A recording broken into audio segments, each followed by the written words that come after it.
Hi guys, and welcome back to another video game with the powers. I'm Jake, and in today's video we are bringing you another episode from our Learn and Play series.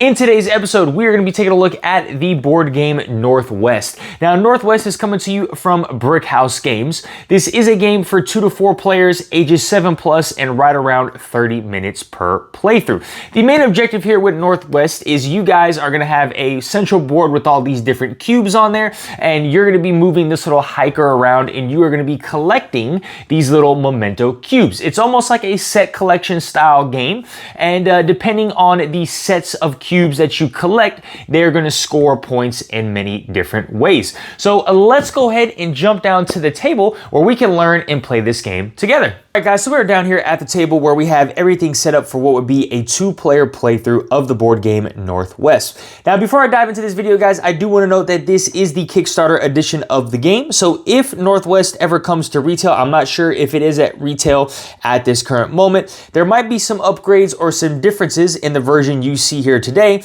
compared to that retail edition of the game. But let's go ahead and dive into Northwest and talk about this game and how you are going to play it. So the setup of the game is super simple and super easy. You're going to have this board, an 8x8 grid, and you're going to have all these cubes. These cubes are going to come in this bag, alrighty, and you're going to shuffle the bag up and then pour all these cubes out over the board and then put them in these spots or places randomly, and this is going to be the game board. Every other player around the table is then going to take one of these player boards and then just put it right in front of them. The first player, you will determine the first player, and his first move must be on a mushroom cube. So any mushroom cube that is in our grid here, they will collect that cube and place the hiker pawn. So for example, let's go ahead and collect this mushroom cube here. We will place the hiker pawn there, and then that first player will place the memento cube in their player tableau or their player grid. The very first cube that you place in your grid must go in the top left-hand corner. There's a star that is denoted on your player grid for that. So that first player would put it there. And then any subsequent cubes you place on this grid must be orthogonally adjacent to a cube that is already on your grid. So, for example, if this player were to gain another cube, let's say they gain this fern cube down here, it can either be placed below or to the right of the mushroom. It cannot be placed diagonally. All right, so that is kind of the beginning of the game and kind of how the placement rules of the game is going to work. Then play is going to pass on to everybody to the next player.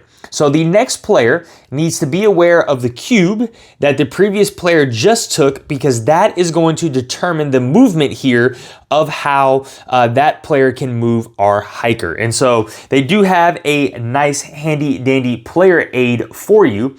So you can see this mushroom. So if a player takes a mushroom cube, we can move that hiker, choose one space surrounding the hiker pawn, including diagonally adjacent spaces. So the next player would be able to choose any of these other cubes that they would like to take. So we're just going blind. Let's say we go diagonally and we take this fern that this red player go ahead and takes the fern right here.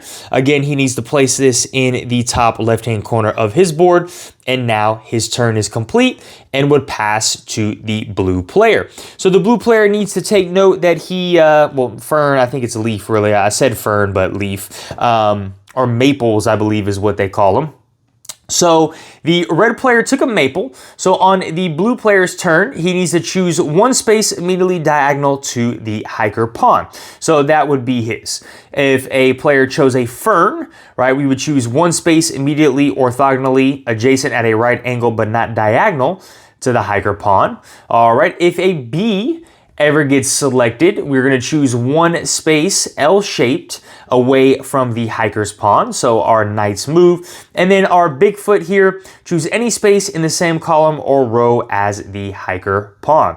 So those are the, I think there's 5 different symbols, we're gonna see mushrooms, maples, ferns, bees, and Bigfoot, all right? And each of them are gonna have their own movement restrictions here. And again, you will be moving based upon the previous person. So next, it would be the blue player's turn here. So he's going off that maple leaf, and let's just say he goes diagonally right here and collects this maple leaf. Now you might see that there's gonna be a little symbol on these cubes, which is a pine cone. So there are tokens in this game.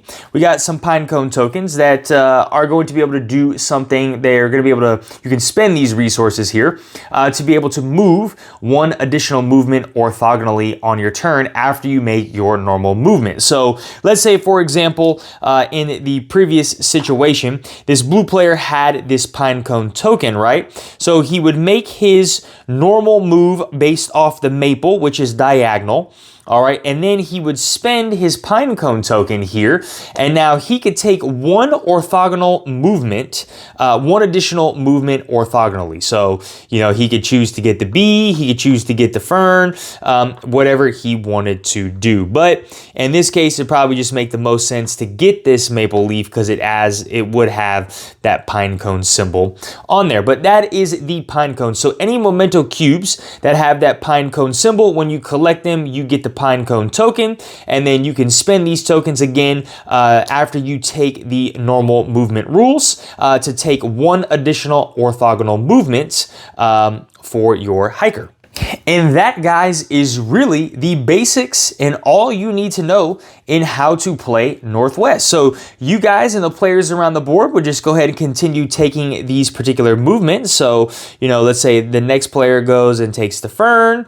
All right, so he would put a fern maybe down there, and then the fern is orthogonally adjacent. So this guy takes the bee here, and then he also gets a pine cone as well. And let's put the bee right there. And then he already has one pine cone token. He gets pine cone token. And then you guys are going to play back and forth until one of two things happen. The active player cannot follow the exploration rules to move the hiker pawn. So he has no valid movement on the board. Then what you would do, you would go and teleport him to a mushroom, all right? If there are no more mushrooms left on the board, that's when the game would end. Or all players have filled their player board out. Those are the two end game conditions here, all right?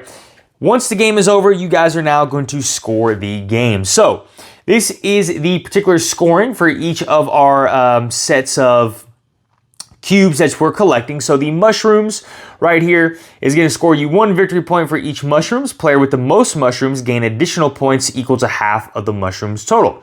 Our maples, in a group of 2 or more diagonal adjacent maples, each maple is 2 victory points, otherwise they are worth 0.